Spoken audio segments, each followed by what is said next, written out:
और सारे संसार के देवता गण आए तो देखते क्या है कि भोलेनाथ तो समाधि में लगे हैं, समाधि लगा लिए हैं। अखंड समाधि शिव जी की चल रही है। तो अब समाधि को तोड़ने के लिए सारे जितने देवता से थे आपस में मंत्रणा किए कि भोलेनाथ की समाधि जब टूटे खंडित हो तब भोलेनाथ विवाह के लिए तैयार होंगे। तो अब इनकी समाधि खंडित कैसे किया जाए? तो सारे संसार के देवता ने कामदेव से प्रार्थना किया और कामदेव को आदेश दिया, जाओ जा करके समस्त सुंदरियों को ले जाओ और ले जा करके अपने बाण का प्रयोग करके भोलेनाथ की समाधि का खंडन करिए। कामदेव आया और आकर के सज्जनों आज तमाम अप्सराओं को स्वर्ग से ला करके भोलेनाथ के सामने जहां तपस्या कर रहे थे वहीं नृत्य कराना प्रारंभ किया। लेकिन महादेव समाधि अवस्था में अखंड समाधि लगाए बैठे थे। कहीं से भी सज्जनों भोलेनाथ की समाधि खंडित नहीं हुई। पूरा संसार काममय हो गया, लेकिन जिसको काममय होना चाहिए वो भोलेनाथ तो समाधि लगा के बैठे हैं। वो तो राममय है ना, राम नाम का जप कर रहे हैं। तब कामदेव ने क्या किया, सामने जाकर के एक आम के वृक्ष के बीच में छुप गया, 5 बाण निकाल करके भोलेनाथ के ऊपर प्रहार किया।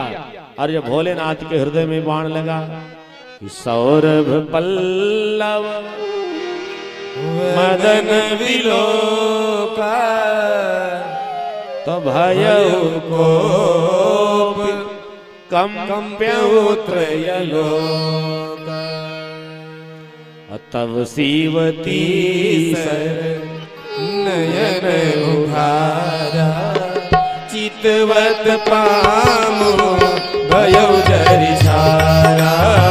चितवत पामो भयउ जरि छारा। तब सीवती सर नयन उभारा चितवत कामो भयउ जरि छारा।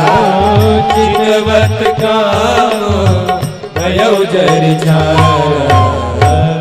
जैसे कामदेव के ऊपर दृष्टि भोलेनाथ ने तीसरी आंख खोल करके डाली तो आज कामदेव जल करके राख हो गया। आज जब कामदेव भस्म हो गया सारे संसार में हाहाकार मच गया। कामदेव की जो पत्नी थी जिसका नाम था रति, वो त्राहिमाम त्राहिमाम त्राहिमाम त्राहिमाम करती हुई आई, आवा करके भोलेनाथ के चरणों में गिर पड़ी। भोलेनाथ से कहा, बाबा आज आपने मेरे पति देवता को जला दिया, और जो कि इस आपकी साधना को खंडित करने में हमारे पति देवता का दोष नहीं है, सबसे ज्यादा दोष है संसार के समस्त देवताओं का। अब आपको अगर दंड देना चाहिए, जलाना चाहिए, देवताओं को जाना चाहिए, क्योंकि देवताओं की ही प्रेरणा से हमारे पति देवता आए थे आपकी समाधि को खंडित करने के लिए। इसलिए दंड के भागीदार संसार के देवता है ना, लेकिन आपने दंड हमारे पति को दे दिया। क्यों दे दिया? जैसे आपकी पत्नी सती अपने पिता के यहाँ योगाग्नि में जल करके जब भस्म हुई थी, जितनी पीड़ा आपको प्राप्त हो रही थी ना, आज मेरे पति के जलने पर उतनी पीड़ा मुझे हो रही है। आपने क्यों जला दिया? आपने मेरे साथ, मेरे पति के साथ बहुत बड़ा अन्याय किए हैं। भगवान शिव ने नेत्र बंद करके राम जी का ध्यान किया, प्रभु गलती देवताओं की, दंड मैंने कामदेव को दे दिया। राम जी ने कहा, क्या बात है? भोलेनाथ ने अपने मन का कनेक्शन लगा करके राम जी से वार्तालाप किया, प्रभु बताओ रति सामने आकर के रो रही, क्या किया जाए? राम जी ने कहा, भोलेनाथ आप रति से कह दो, सुनो मैंने तुम्हारे पति देवता को जलाया नहीं है। अरे हमारे सामने जल करके राख हो गया, अब प्रभु आप कहते हो कह दिया जाए जलाया नहीं, तो रति पूछेगी कि हमारे पति देवता को आपने क्या किया? तो राम जी ने कहा भोलेनाथ से, प्रभु आप बोल देना कि रति तुम्हारे पति को मैंने जलाया नहीं, बल्कि मैंने तुम्हारे पति का प्रमोशन कर दिया है। बोले भक्त वत्सल भगवान। भोलेनाथ ने कहा, रति तुम ये समझ रहे तुम्हारे पति देवता को मैंने जला करके भस्म किया? मैंने भस्म नहीं किया है, तुम्हारे पति का मैंने प्रमोशन कर दिया। कैसे? क्योंकि अभी तक तुम्हारे पति देवता सशरीर रूप धारण किए थे, अब आज मेरी समाधि का खंडन किए तो मैंने दंड दिया, और फिर किसी संसार के संत महात्मा की समाधि को तोड़ते फिर दंड मिलता, तो मैंने प्रमोशन कर दिया। क्या अब इस सगुण साकार के रूप में नहीं, अब पूरी दुनिया में निर्गुण निराकार के रूप में विचरण करेंगे और संसार में कोई इनका बाल बांका नहीं कर पाएगा।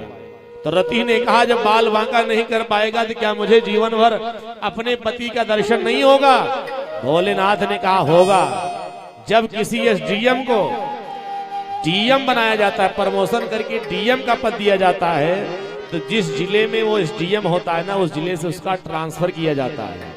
और जब अगले जिले में वो डीएम बन के जाता है ना, तो पहले वो जा करके वहां चेक करता है कि जिले का दायरा कितना है और जिले में हमारा हेड ऑफिस कहाँ रहेगा, हमारा आवास कहाँ रहेगा, हमारे आवास में रहने के लिए क्या क्या व्यवस्था होनी चाहिए।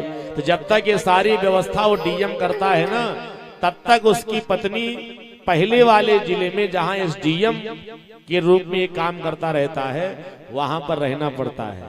तो भोलेनाथ ने कहा जब तक तुम्हारे पति देवता सगुण साकार के रूप में पुनः तुम्हें न प्राप्त हो जाएं, तब तक तुम प्रतीक्षा करती रहो। रति ने कहा हमारे पति देवता हमें सगुण साकार के रूप में कब मिलेंगे?